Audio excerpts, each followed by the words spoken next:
شخص کا نام ہے اکرمہ بن ابی جہل، ابو جہل کا بیٹا ہے۔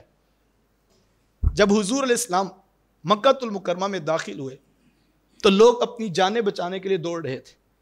اکرمہ بن ابی جہل ابو جہل کا بیٹا تھا، ساری زندگی اس کے باپ نے اسلام کی مخالفت کی تھی، اور اس کے مرنے کے بعد یہ بالکل اسی طرح جو ہے وہ مخالفت کر رہا تھا۔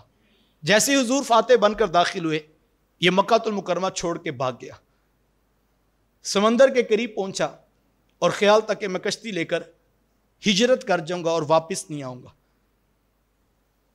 اللہ کی کرنی حسن اتفاق دیکھیے، اکرمہ بن ابی جہل کی بیوی ام حکیم بنت حارث، ان کے لبوں پر حضور کا کلمہ جاری ہو چکا تھا۔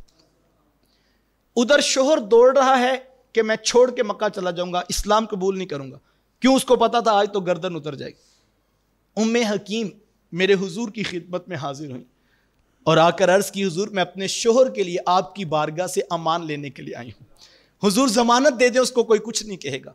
تو حضور میں ام حکیم میں محمد اس کو پناہ دیتا ہوں۔ دوڑتی ہوئی پہنچی تو یہ بالکل سامان اپنا سفر کا کشتی میں رکھ چکے تھے۔ آگے بڑھ کر کہا، میں اس شخص کی امان لے کر آئی ہوں جو رشتہ داریوں کا بڑا لحاظ رکھتا ہے، وہ رشتے جوڑنے والے ہیں، وہ سب سے نیک ہیں، وہ سب سے اچھے اخلاق والے ہیں، اور میں ان کی طرف سے پناہ لے کر آئی ہوں، واپس پلٹ آؤ، وہ تمہیں معاف کر دیں گے۔ اکرمہ بن ابی جہل کے دل میں خیال آ گیا کہ چلو میں بھی چلا جاتا ہوں، بیوی ضمانت دے رہی ہے، مجھے کوئی ہاتھ نہیں لگائے گا، مجھے کوئی کچھ نہیں کہے گا، تو چلو میں واپس پلٹ جاتا ہوں۔ اب اکرمہ بن ابی جہل واپس پلٹ رہا ہے۔ آقا کریم علیہ السلام صحن حرم میں چاہے زمزم کے پاس اپنے اصحاب کے جرمٹ میں بیٹھے تھے، کسی نے آ کر خبر بتائی، حضور اکرمہ بن ابی جہل ابو جہل کا بیٹا آ رہا ہے۔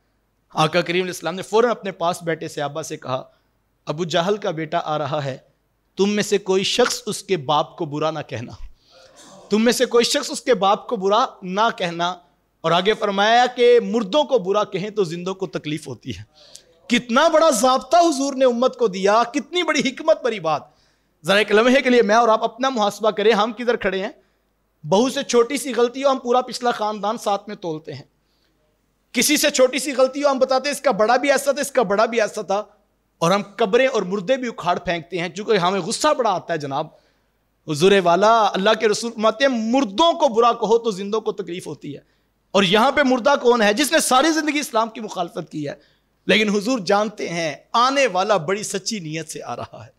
آقا کریم علیہ السلام نے پاس بیٹھوں کو یہ حکم دیا، اور جیسے ہی اکرمہ بن ابی جہل آیا تو یہ سواری کے اوپر بیٹھا تھا، سواری کو کھڑا کیا اور اس کے اوپر بیٹھے بیٹھے اس نے کہا، یہ عورت کہہ رہی ہے کہ آپ نے مجھے پناہ دے دی ہے، کیا یہ سچ کہہ رہی ہے؟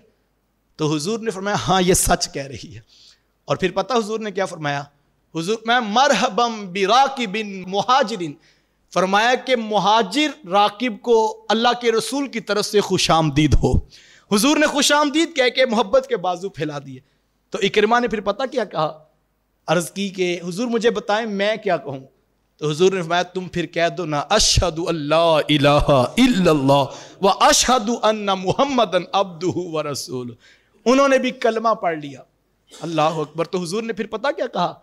حضور میں اکرمہ تم نے کلمہ پڑھا، اتنی خوشی ہوئی ہے، تم جو بھی آج مانگو گے میں محمد تمہیں عطا کروں گا، اللہ اکبر۔ تو انہوں نے پتہ کیا کہا؟ عرض کی حضور میں مالدار آدمی ہوں، قریش میں ایک جو ہے وہ امیر شخص ہوں، مجھے دولت اور پیسوں کی ضرورت نہیں، بلکہ میں یہ وعدہ کرتا ہوں کہ میں نے جتنا پیسہ اسلام کی مخالفت میں لگایا ہے اس سے 2 گنا اگر اللہ نے زندگی تو اسلام کی حمایت میں لگاؤں گا۔ لیکن اب آپ نے پوچھا ہے کہ جو مانگو گے میں عطا کروں گا، حضور اکرمہ کے گناہوں کی بخشش کی دعا کر دیجئے۔ حضور نے ہاتھ اٹھا کر ان کے لیے دعائیں کی، اور وہ حضرت اکرمہ رضی اللہ تعالی عنہ بن جاتے ہیں، جو اس محبوب کی چوکھٹ پہ آ گیا۔ اللہ کے رسول نے اس کو خالی نہیں بھیجا۔